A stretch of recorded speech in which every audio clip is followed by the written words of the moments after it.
They can't handle your son. Uma usawazi ukuthi kufuna detect nje akalazi uthando. Kuthiwe kunomakoti engingamazi. Isitimela sasemzumbe lesayana. Waqala lo girl yas. Welcome back to the channel, fam. If you're new here, hit the subscribe button and turn on the notification bell. Set it to all so you don't miss out on anything. Now let's get into this. Uthando Nesthembu Season 9, Episode 24 and 25. We continue to Episode 24 with Makhumalo's sister Samke still in conversation with Babake. He tells her he really doesn't like talking about Thobile's fertility issues. And another thing is, they've never had issues like this KwaMseleko.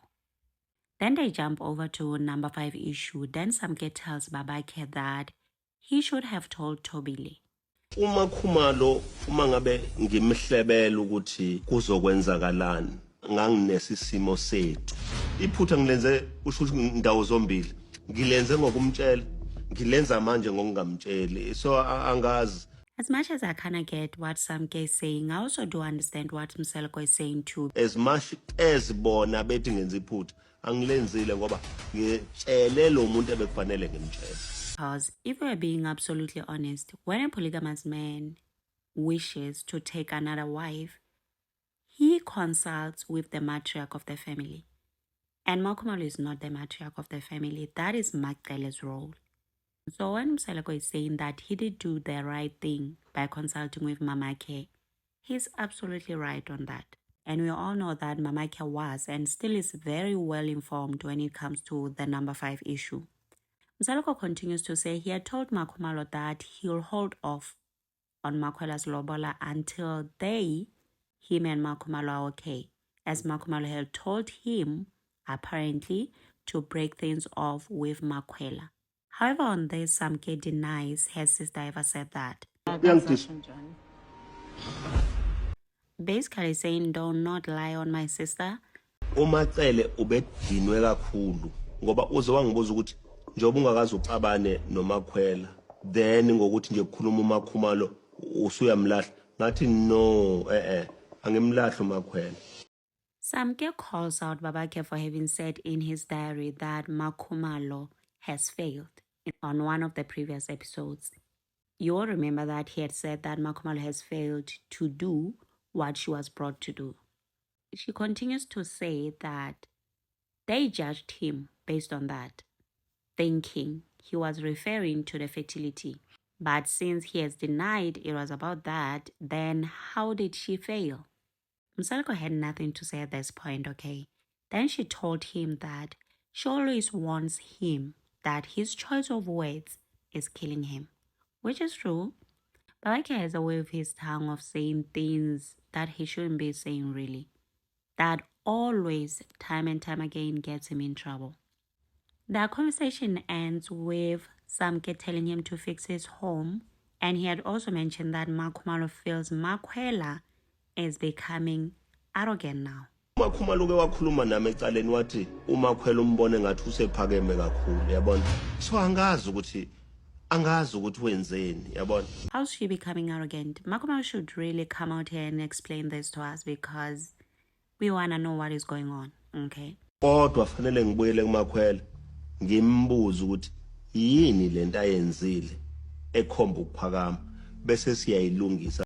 When it comes to this issue of Makhumalo calling Makwela arrogant and everything, I find it really crazy. Anyways, Mseleko will be apologizing, okay? I saw some people say that Makhumalo's pockets must really be deep for Mseleko to humble himself, to be willing to humble himself and go apologize to her. Anyway, he also complained to Samke about the treatment that he received from his wives when he was sick. Everyone olapha egcekeni kube ukuthi ne-input. abangiphathanga kahle ngisathi ngigula. Awukwazi Mthombeni into eyenzeke. No, ukuthi abangiphathanga kahle ngisathi ngigula. Ngaphathwa kahle mina ngikhuluma bona imali engangiphiwe. However, he went on to complain about Samke also in his diary, saying that Samke is obviously taking her sister's side. Which side, though, was she supposed to take? Yours? Okay, he's saying that Samke is taking her sister's side. Obviously, she doesn't want Makhumalo to learn or apologize. So he will humble himself and go apologize because he's the one building.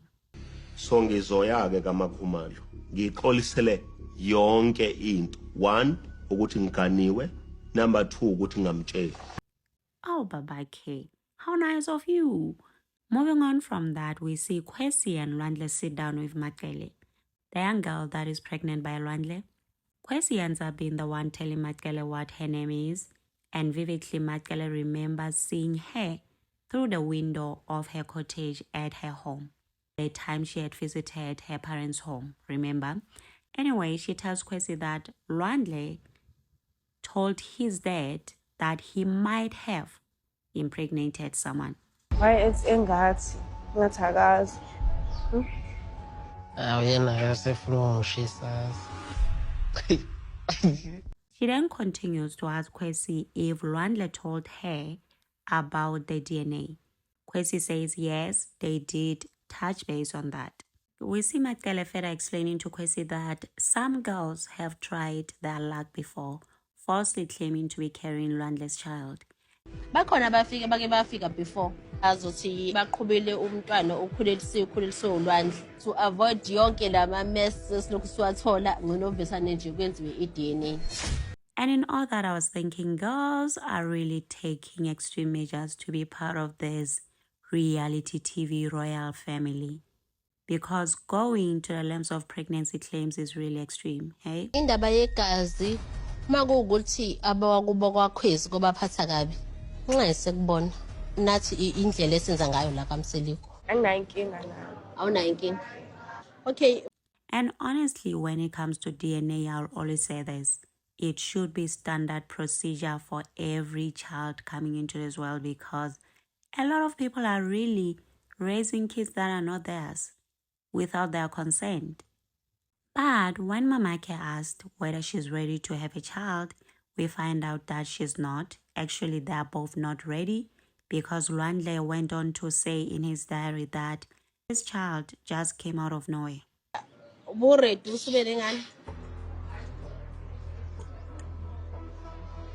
Ingane siplananga wethu qhamuka siqhamuka nayo bese endlela engaqondakala. And what he said really I expected to hear coming out of Mpumelelo's mouth, not his. Maybe I hold him to a higher standard than Mpumelelo, but I expected to hear this Qhamuka nayo bese endlela engaqondakala. from Mpumelelo, not him. But hey. Mamake tries to pick her brain on polygamy and ask her what's her take on polygamy, seeing as Lwandle is from a polygamous family.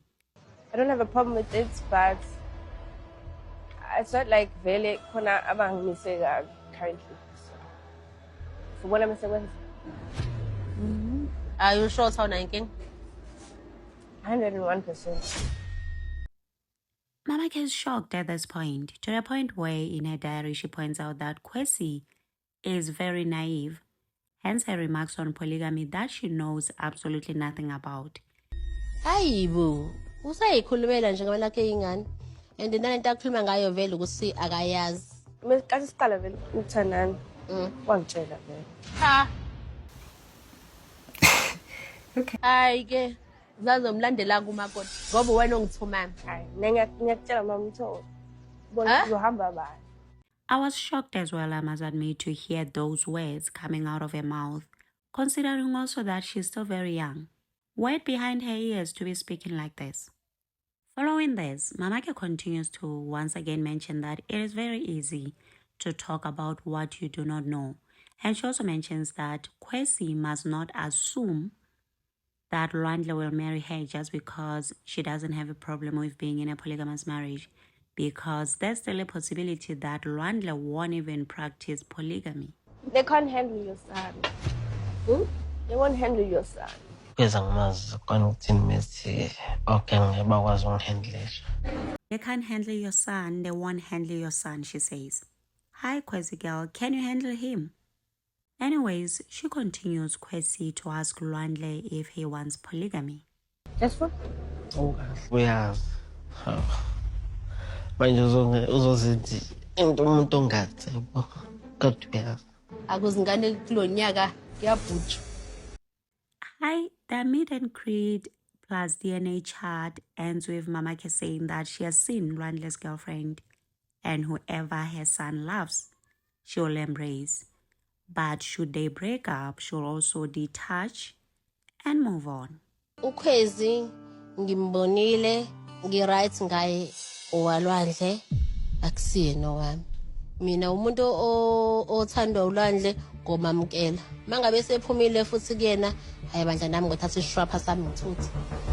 I don't know, but I don't see Kwesi and Mamake getting along. Kwesi, I feel like Kwesi needs to tone down a bit. Yes, she's still a baby and everything, but mannerisms go, especially when you're meeting your potential mother-in-law. Anyway, from here came Mangwabe's date with her husband. Part of that we have already touched on the previous videos, but another highlight of this date was this. Njoba ngize kule dinner vela ngikho happy ngoba ngiyazi ukuthi it's not a dinner meeting. So nje I'm looking forward ukuthi kuzokhulunywa ngani. That's all. Ukuthi uzokhombisa i-affection. No. Uma usawazi ukuthi kufuna detect nje akalazi uthando. And this started off nicely with him displaying affection, but Mangwabe was not impressed at all. According to Mseleko, this date was their chance to reflect on what happened at the retreat, which Mangwabe finds really useless. For me it's useless because ayikho into ezoyishintsha ukuthi wathini kuningi akusho akushintshile so nje akuzokwenza mehluko. He goes on to explain to her that all along he thought his leadership was right, but Mangwabe paused him right there, saying to him that of course you will say that and think that, right, because it favors you. He continues to say he has been very democratic, not to her face though in his diary. However, it has never worked for him, this democratic leadership that he talks of. He further complains, this time to her face, saying that according to them, there's nothing good that he has ever done in their marriages. He doesn't understand how, when asked what she loves about him, she had to say nothing. You remember at the retreat, Mangwabe had said nothing when Babundabe asked her to mention things that she loves about this very wonderful man, right? Mangwabe responds to this saying that it is not love when you buy someone material things, but then emotionally abusing them. Ake ngichaze nje le yokuthi uthando akulona uthando ukuthi uzothi ungithengele imoto bese emotionally uyangiabuse. Uma ungithanda ngithande nje fully wholeheartedly. Mseleko mentions that they are ungrateful, his wives, because they are not even saying, you know what, you bought us houses, that's a beautiful thing. And here Mangwabe tells him straight to his face that she never asked him to buy her a house.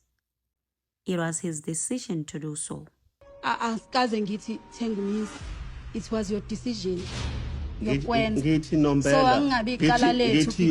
He continues to tell her that she's not complaining about it because she's benefiting from it. And all this opened a can of worms, okay? She told him where to get off. Singaphuma phela mthombeni ngiyona leyo mizi mokuthi unenkinga. Okay. Because kufanele kufike lapho ukuthi akaboni what I'm saying. Ngithi anikwazi question. Ayikho lo isho ayikho.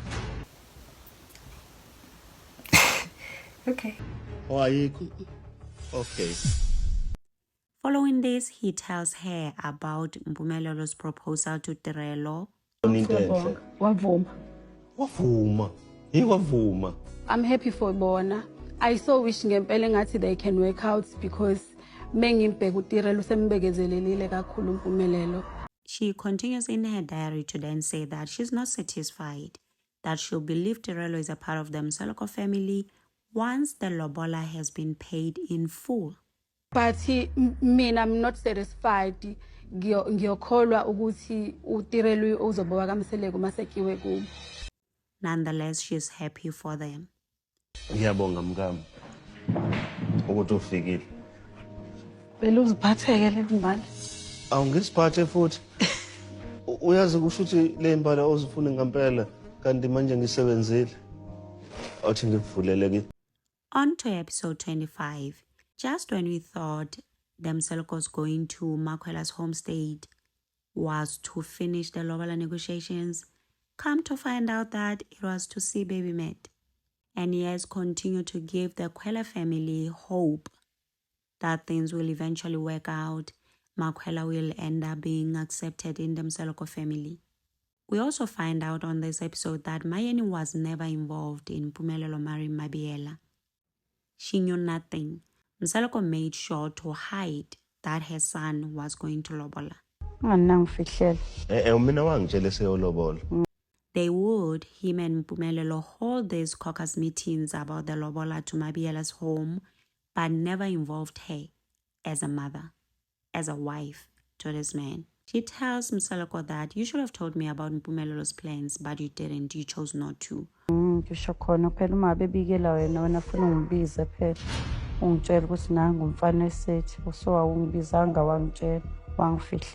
Msaloko says he was sick. That's his excuse. Yet he was able to go behind Mayeni's back with his son in that very sickly state. This is not an excuse.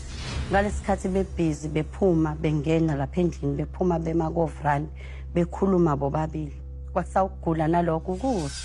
I quite agree with you inside out. Awukwazi ukusho kanjalo ngoba ngesikhathi sisekhaya wafika wathi kubaba umfana wakho uhambile wayolobola sayifihlela ingane yakho. So ke uzoqhamba manje ukuthi buthi bowugula nalapha wakuba istatement sakho kodwa safike sasho njalo kayeni. He brings up that, but he always sees Tirelo at Mayeni's, which Mayeni defends, saying that Tirelo always calls when she comes to see the child. She never comes unannounced. She always informs her that, Mama, may I please come and see the baby? Uyacela afone athi mang sacela ukuzobona ingane njengoba umbona la uMabiyela kodwa ngingaze ngibona uMabiyela phela ingoba naku waziwa wena phela mina angazi Mabiyela ngoba ngafihlelwa uma ngabe yolotshola. Msaloko goes off on her, accusing her of rejecting her daughter-in-law, the same one that he and his son Mpumelelo hid, especially the most important part that needed Mayeni as a mother. Now he's out here accusing her of not accepting her. He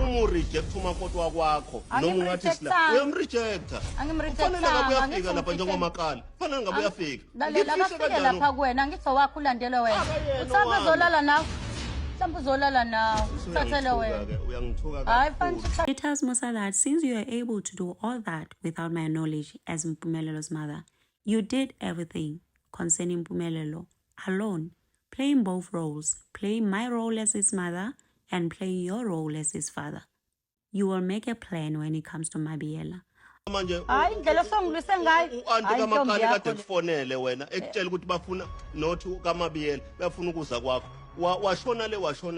Because uqhubeka nayo le ngqondo yakho. Bakhulume nawe because I don't know them. Bazokhuluma kanjani nami?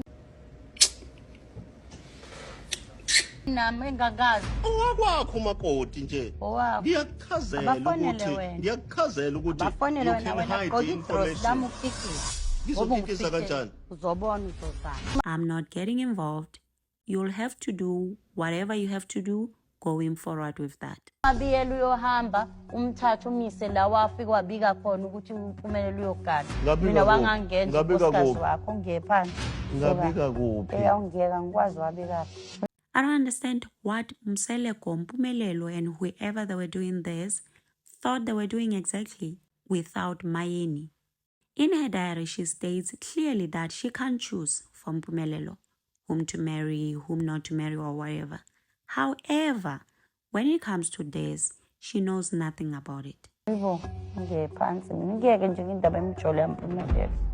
Gaza lingane uthe uma ngabe seyidecide ukuyolobola yakhohle ukuthi nginoma. Even when people ask her about this, she doesn't even know what to say because she really doesn't know anything. She further makes it clear that she was always around. She was always there at the house, she says. Kwenzeka yonke leyonto ngikhona endlini kodwa ngifihlele. Umseleku asangazangitshela whatever bayoyenza bayenze bobabili ngendlela yabo. Bangangifaki ngoba bazange bazi bangitshela. And her son chose to not involve her in this, and sadly his father too. Laba bantu balapha ya kabiyela noma kasibisi bona they don't understand ukuthi kwenzakalana ngithi ngoba bona bazocabanga ukuthi mina ngi-accept ingane yabo. She further makes it clear that she was always around.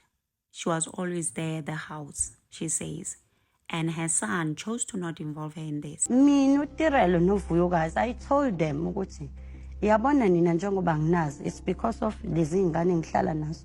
Ngaba nginazi ngabe ngihlelele emgwaqweni. And sadly his father too.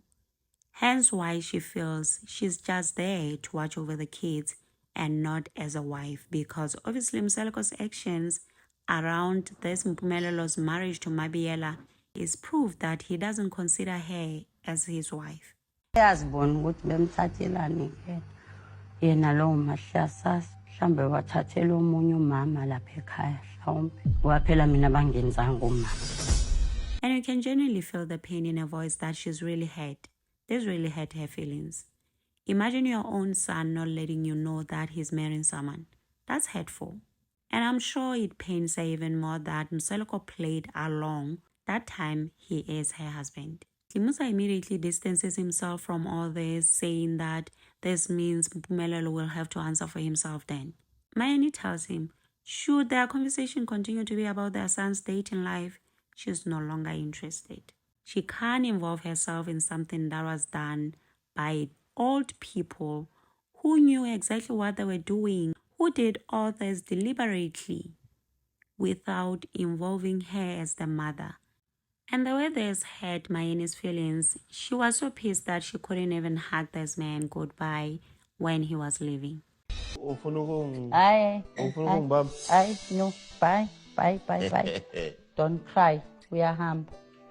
Moving on from this, Abongo is back home, and as usual, they go on a daddy-daughter date where Mseleko tells her that he worries about Mzumbe and the state it is in, and that his wives are not showing any signs of concern at all when it comes to that. And he continues to tell Abongo that she will take over from him, seeing as none of his wives are concerned. You will take over from me. Ayikho neyodwa into okuyofuna kuyilwela. Noma ngabe umuntu uyajika athi okwami lokho othula ungakulweli. Nothing. Abongo asks him about his sons as he's always talking about them taking over, but he quickly tells her that what they do has nothing to do with gender. He's really proud of Abongo, he says, and also that he didn't expect her to make him this proud, but she did that. Hence why she's the future leader. uLwandle akafundelanga lo msebenzi, so ngeke simthathe ngoba sithi umfana simfake khona ngoba siyobe siyawubulala umsebenzi masenza kanjalo. So Abongwe ukufundelile ukuphatha, so uyena ofanele asiphathe. Moving on from this came his date with Makwela. Uyakhumbula ke sihlangana nje kokuqala ngikhuluma nawe uthi hayi wena uzoya kaMseleku. Yeah. Ngakutshela uthi kungenzeka sifike kulula noma sifike kunzima. Oh, Makwela is in a really difficult position, okay? Yeah, I hear you. Manje uzokwenza njani? Last year savele ekhaya. Kwathiwa this year sizophinda sivele futhi. Sicela ukungaveli this year.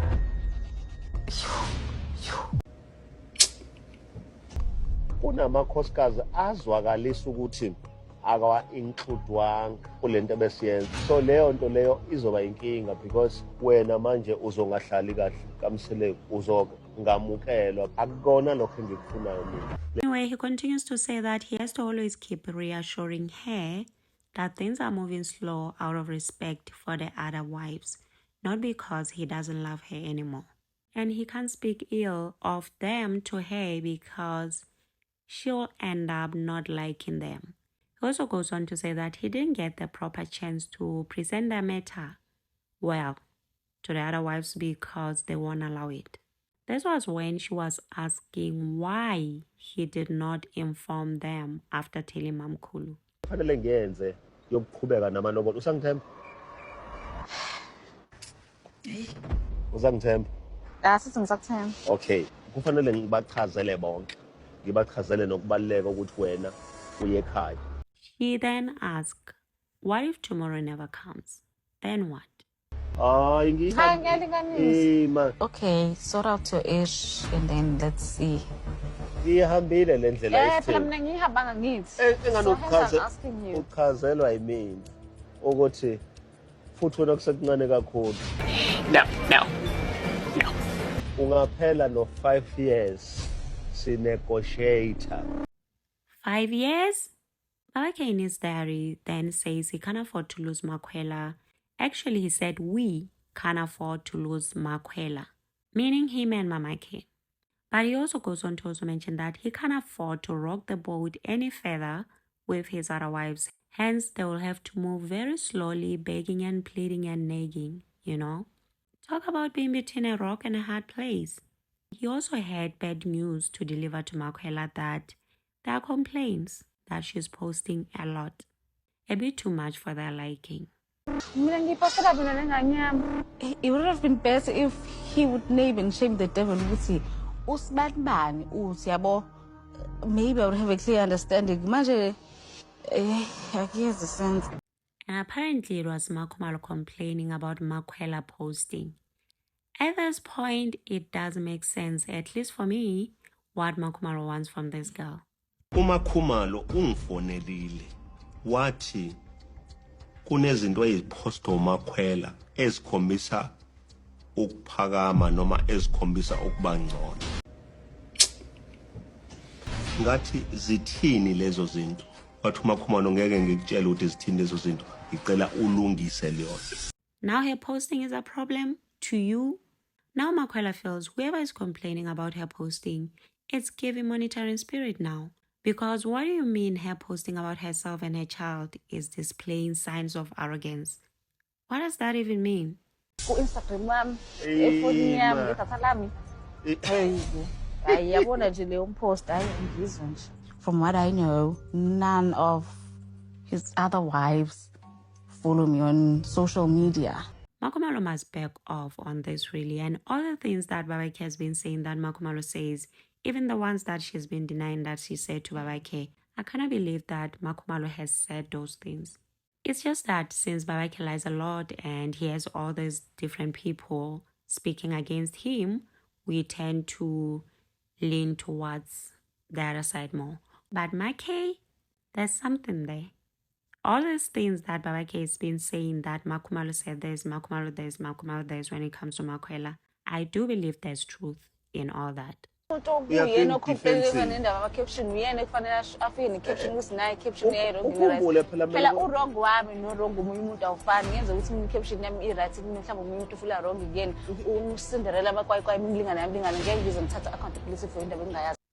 Makwela on this one. Makumalo must leave this girl alone to breathe, okay?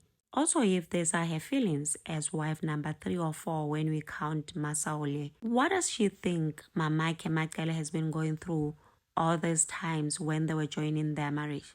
Haibo, Make must relax a bit really. All these tantrums of hers, I stand with her on other things, but this, Mina, if umuntu ofendekile, I would come to you.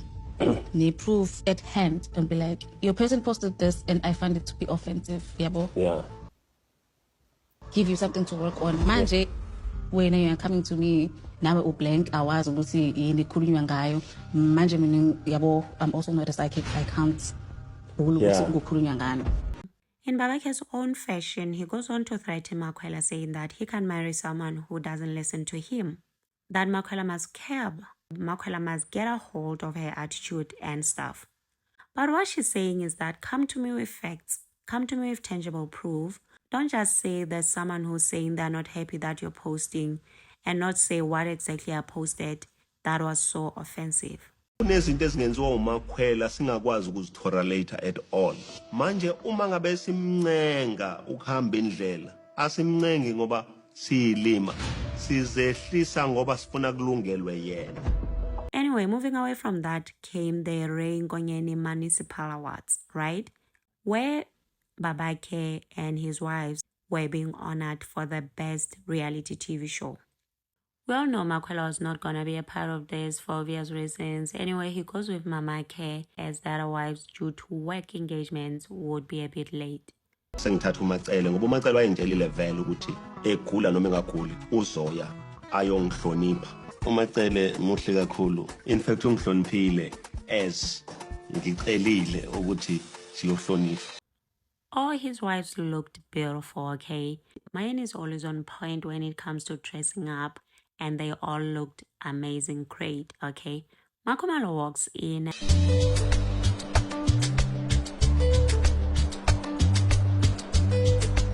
and Babake complains her dress is too revealing for a wife.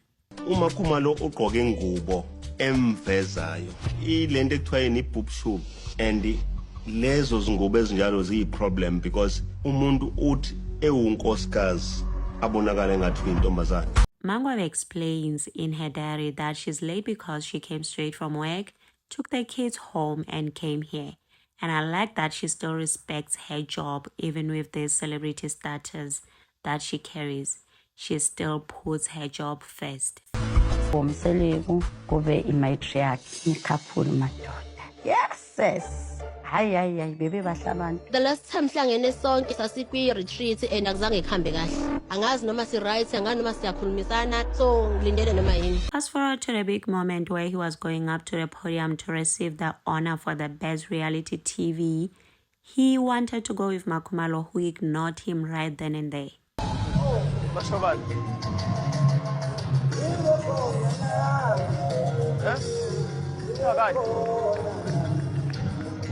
Okay.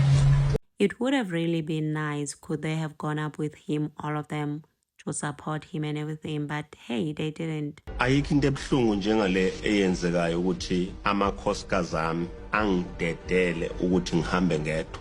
Ngiwaripothelile wonke ukuthi mase sibizwa lapha ngiyacela ngiphelezele, azange avume ukungiphelezela. Mamake stood up. She was literally standing for the duration of his speech, seemingly to show support. uMacele useme ngeenyawo lapha uzokhathala because I'm going to take longer than expected. Udade umile. One thing I'll give to Mamake is that this lady really honors her vows to this man. She wholeheartedly shows up for this man, especially when it really matters. Maybe that's why Babake adores her so much. Awukwazi ukufika nomuntu bese usukuma nabantu ongafikanga nabo. So it doesn't add up for me. That's Makhumalo's excuse for not joining him as he asked. And Mangwa is saying that she would have gone if she saw the other wives going too. And obviously they did not, hence why she stayed back. Mina-ke ngihlezi ngisemsileni all the time. Ukuba bekusukunyiwe nami bengizosukuma so nami ngibone kuhlaliwe then ngahlala. That is what she's saying. Selako in his diary speaks about how shameless his wives are. Amakhosikazi ami awanamahloni ngenxa yokuthi akwe public space. Uyabona kulento ngathi size kuyona siyaciciyela njena besingafuni ukuza kuyona. And on the upcoming episode, we will see him confronting them about the behavior that they displayed. Ngicelile ukuthi angiphelezele ngihambe nabantu bami abayanga abantu bami for whatever reason. So isikhathi sokuthi asithethise la emcimbini. Don't forget to subscribe, like, share. Until next time, bye, and thank you for watching. Sine ubani ubabongani? Ngikwenzeni? You dropped So me. ulwelani nami? Uyangilahla, ungilahla number 5 and then come to me and say awukazi ungilahla. There's no way man ukuthi ungasacrifice abantu abakwakhela umuzi. Abantu abawu2. As long as uMakhumalo has put a fight, I will fight back.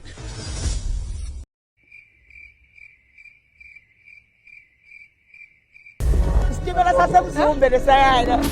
Waqala lo Gelias. Isenzo sami has caused you harm and pain. If you push me away, I've never pushed you.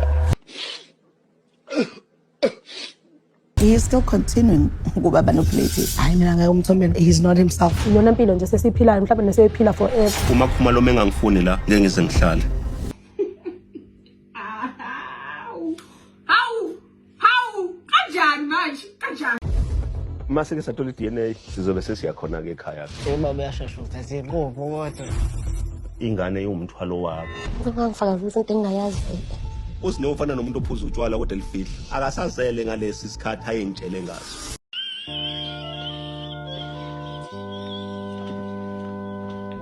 Le ngane lena udadewenu ngayiqamba le ngane ngathi unayithula.